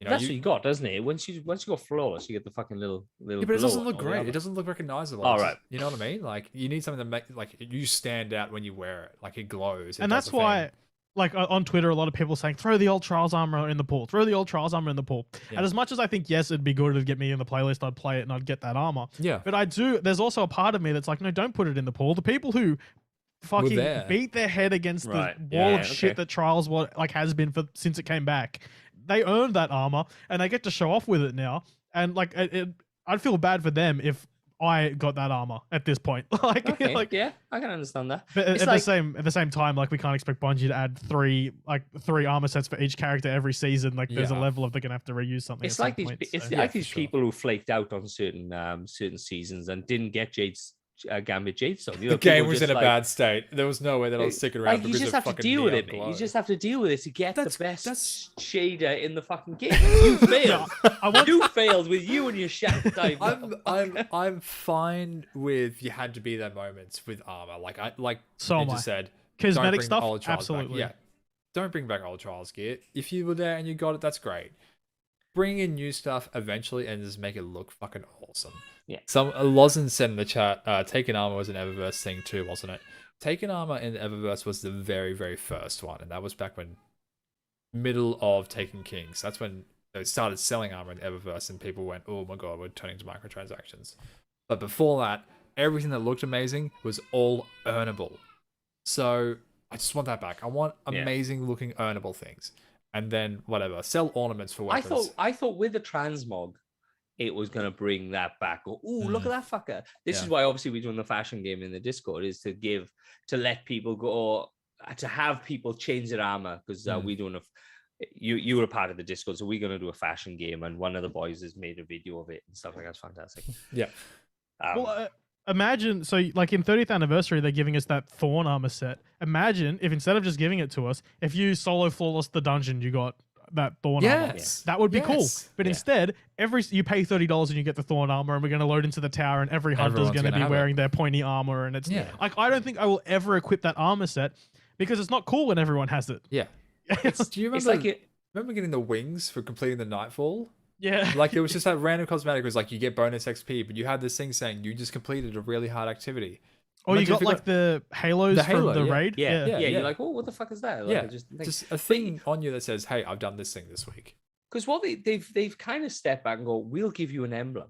We'll like if you do like 0 hour within 5 minutes or with Yeah. 5 minutes left, you get an emblem. But nobody Yeah. knows what the fuck that is. Yeah, Well, and I know what it is. the problem with that is I got from being in fans, Fez said, here you go, here's the code for Here's that faint Faint drift, Drift. emblem. And I look in Braytech and it's like 0.02% of the Yeah. player base has Yeah. that emblem, and it's like it's the most rare thing I have by far. I'm never going to take that emblem off now. yeah, Yeah, exactly. exactly. Like I literally the week before that I solo Flawless Prophecy because like I want that fucking emblem. Yeah. And then a week later I get Faint Drift. I'm like, well, here we are. Well, that's what she said to me. She goes, "Oh, you haven't got this?" I was like, "No, I don't even know what the fuck it is." Yeah. This here's a code. I was like, "Hey!" Awesome.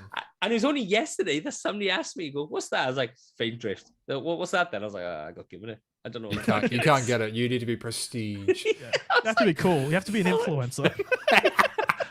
With my 3 fucking followers. Oh. All My right, 3 watchers, 3 followers. we've got to wrap up in a minute. So, final question for the both of you. We'll start off with Sez and we'll go for Ninja.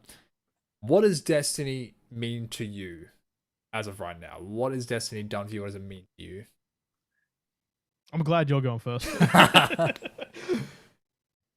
like wanking material. Sure. No, Not it's tomorrow. Yeah. yeah. thigh gap.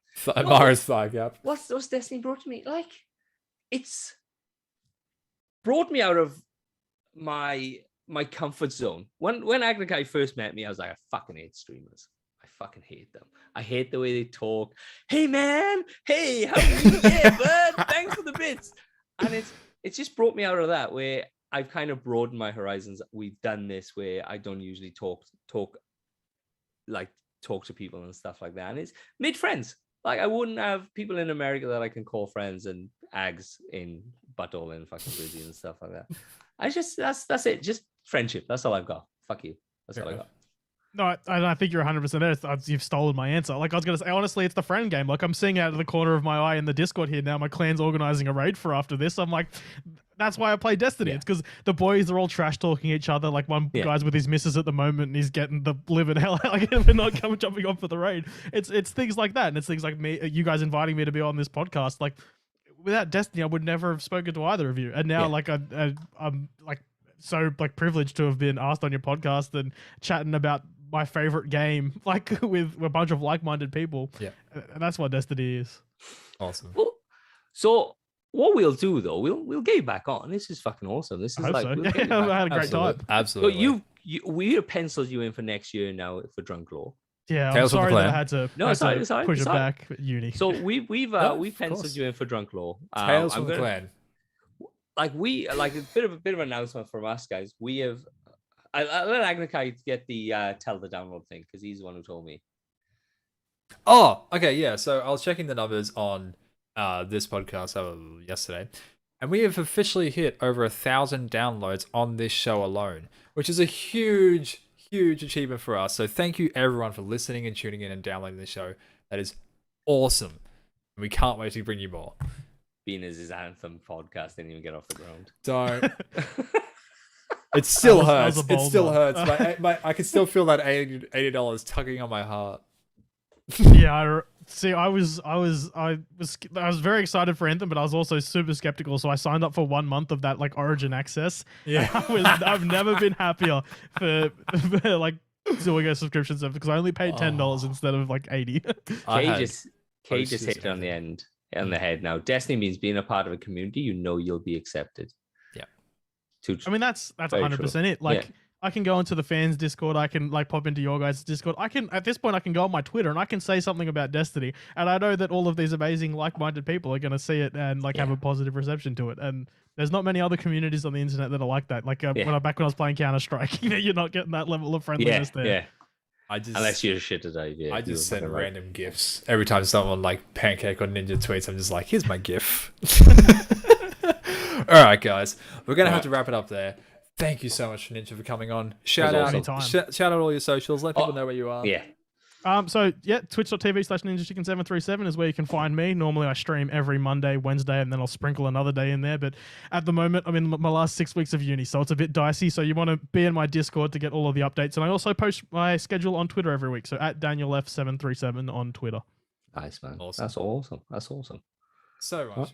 Congratulations on uni. Hopefully you do well your last couple of weeks, man. That's a big achievement. I'm in uni as well, but I've just started. I know it's struggle street. The end must be an amazing feeling. I'm doing my thesis at the moment, and like my undergrad thesis, and it's due in like 2 weeks is the demo. I just cannot wait to get there. Yeah, I'm a tradie. I push shit together, man. I just shit, and then just weld it. All right, that's it. We have to get out of here. Thank you everybody for listening. If you want to follow us, you can follow us here at twitch.tv/Agnikai_God or over on YouTube at youtube.com/AgnikaiGod. Follow us on our social medias everywhere. Just search for Lax Guardians and you will find us. Follow Sevs on twitch.tv/Sevs58 and get him above his 2.7 viewer ratio so he can get 2.6. Get it fucking right. Oh, I was giving you an out. I was giving you an out. No, everyone right now, everyone has like a laptop or something. Just go open up the tab, leave it open, and get this man to affiliate. Get him affiliate so he can get channel points so we can mess with his RGBs. Thank you, Ninja, once again. Come back anytime. We love you guys. We're out. Peace. That's awesome. Cheers, guys. That was awesome.